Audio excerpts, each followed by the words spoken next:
Nosh enables students to pre-order nutritious meals from external vendors with parental controls and bulk delivery, ensuring timely and healthy meals while promoting better eating habits.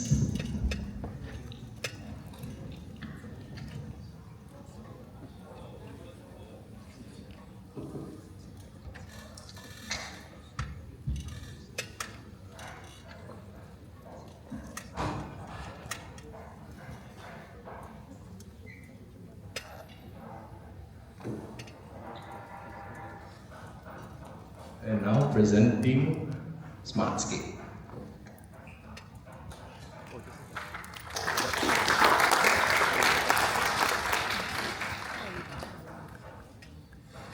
Good afternoon, judges and audience. We are from Team Scape, who will be presenting on our idea, Nosh.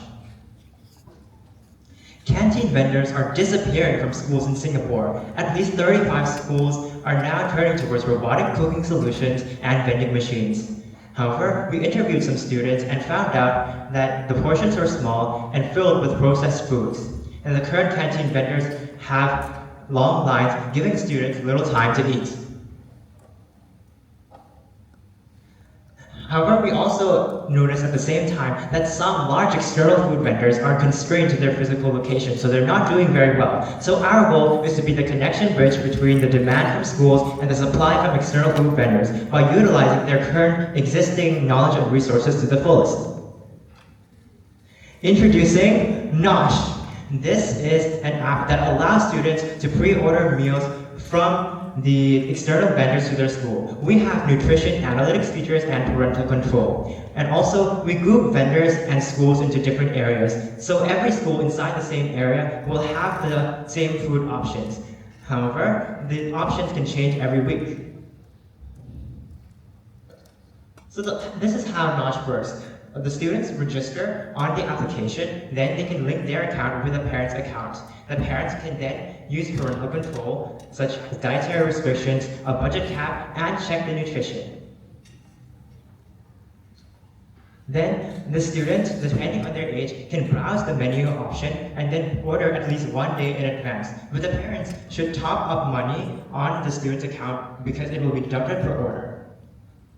Every vendor will be able to see their number of orders through the Nosh app. The vendors will mass code the orders and place them inside our reusable Nosh box that will be collected by an outsourced logistics truck, which will be delivered to the schools right before lunchtime. Then, after the students are done eating, the school canteen staff will clean the boxes for us to reallocate to the vendors that same evening. We hold an unfair advantage in the close partnership with vendors. So this allows us to receive accurate nutritional data on every menu. Every time a student orders, we can track their nutrition and we can provide suggested menus based on the orders in the past to make them more balanced. Similarly, for the vendor side, we can predict the orders based on the past and see their improvement trends over time. Our target customers are the parents of the students who will be the main source of revenue and the secondary school students themselves.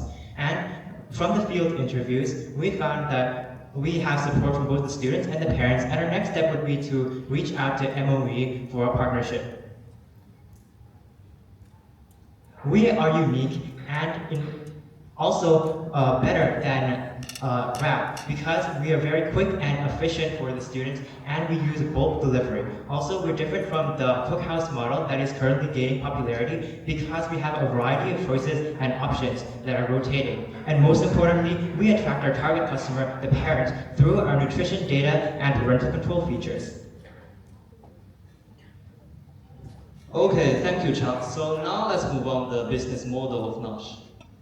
So first, the cost structure of Nosh can be divided into two main categories, which is development cost, which contains app development, Nosh purchasing, and legal compliance and setup organizational development. Next is the daily organizational cost, which contains customer service, marketing, and maintenance. So now let's take a look at our revenue stream. So Nosh is planned to charge 15% commission fee on partner vendors on every bill. And additionally, we will charge them for placing advertisement in our app and provide various subscription plans for our customers. Now let's take a look at our long-term plan. So in the first phase, we will solely focus on the Singapore market, which will produce 1.9K daily profit per day with about 4-year break-even point. And next, we will extend the scale into Malaysia with about 3.7K daily profit with 3-year break-even point. Lastly, we will introduce Notch to the whole Southeast Asia with about 57K daily profit and a 5-year break-even point. So our go-to-market strategy is to disturb the school delivery market while maintaining the ties between us and the existing canteen vendors. So in the first phase, we will partner up with 3 schools in Singapore in first 3 months to test the feasibility of our app. Then in the next 9 months, we will extend 10 more schools to gain more user feedback for improvements of our app. And then in the next 4 years, we will expand to the whole Singapore. And after discussing Singapore, we will expand to major cities in Malaysia and then the whole Southeast Asia. Lastly, see our KPI structure, which contains growth rate in daily transactions, expansion rate into new school, and retention rate. So this is the business model of Nosh, and we are looking for $2,500 from IdeasJam as initial fund to kickstart our project.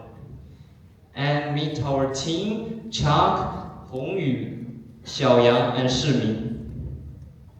So tasty, timely, trusted. This is Nosh. Thank you.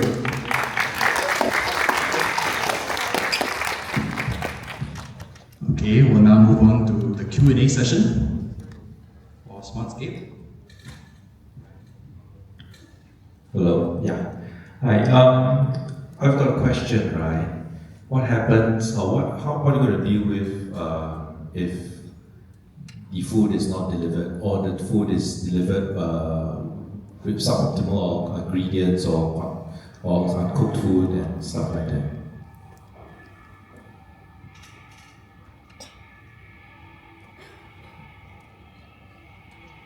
So in this case, we have contingencies that are planned, like contingency plans. So we will, in case the food is not delivered, such as the vendor just closing, or there is something like a delivery issue, then we will have to back up vendors per area who are not our partners, but we will have close ties with them in order to be able to deliver these meals immediately if something goes wrong. And if the food is uncooked, which is would be a very rare situation because we would be filtering the vendors, the large external vendors first. If that does happen, then they can report it through our app, through our customer service, and we will be contacting the vendor in order to investigate further. Yeah, hi, thanks everyone for thinking about the health of students. I spent a long time at Grab, and I know you mentioned that you think your solution could be better than existing food delivery platforms like Grab and Foodpanda.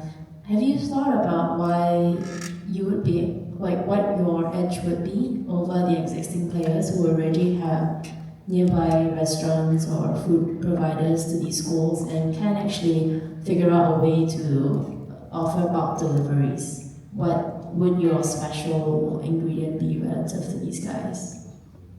So our uniqueness would lie in the health analytics features, which would attract the parents, and we are also offering bulk delivery, which in our case is not the same bulk delivery that Grab is having, because in Grab they have a variety of stores that students can choose from, but for us we actually limit the number of options that each vendor can give so that it can lower the price and help them manage the inventory.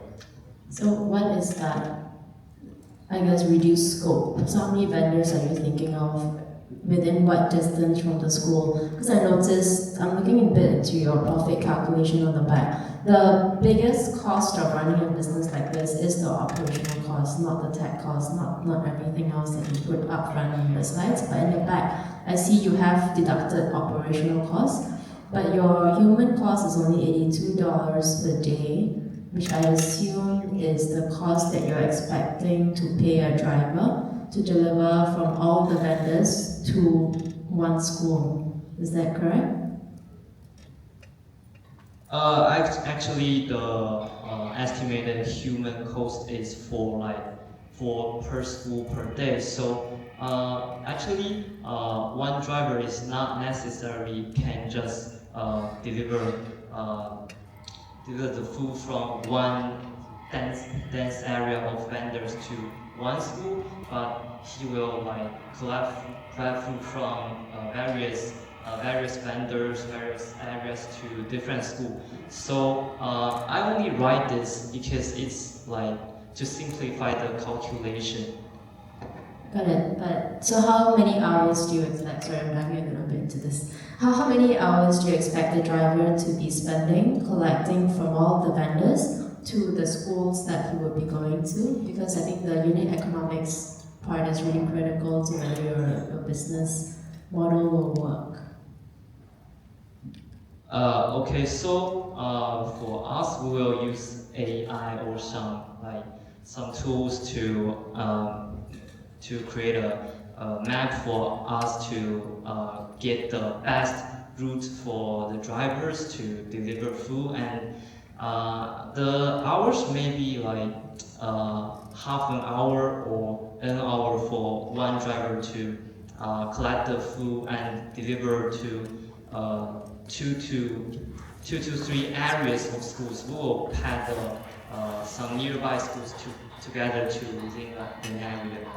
The size of the area will depend on the number of schools and vendors inside the area. So this is scalable. This means that if we have an increase in the number of vendors or the number of schools in the area, then we can actually split up the area into different parts. Got it, thank you. I think you've put some thought into this. I guess the only point I would add is that don't underestimate the inefficiencies that come from bulk deliveries. That's usually what causes these types of business models to fail from personal experience.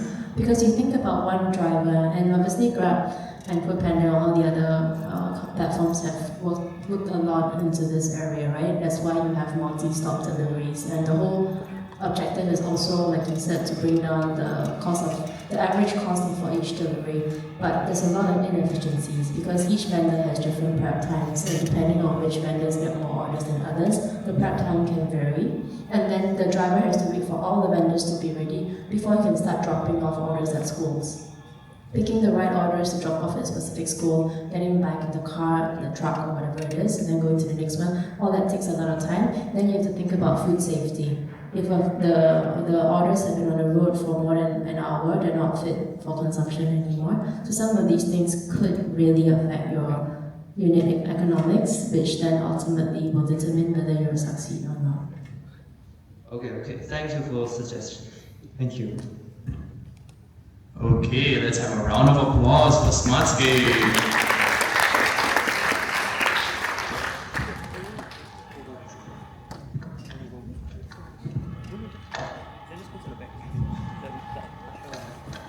And now we'll be going into the second last present.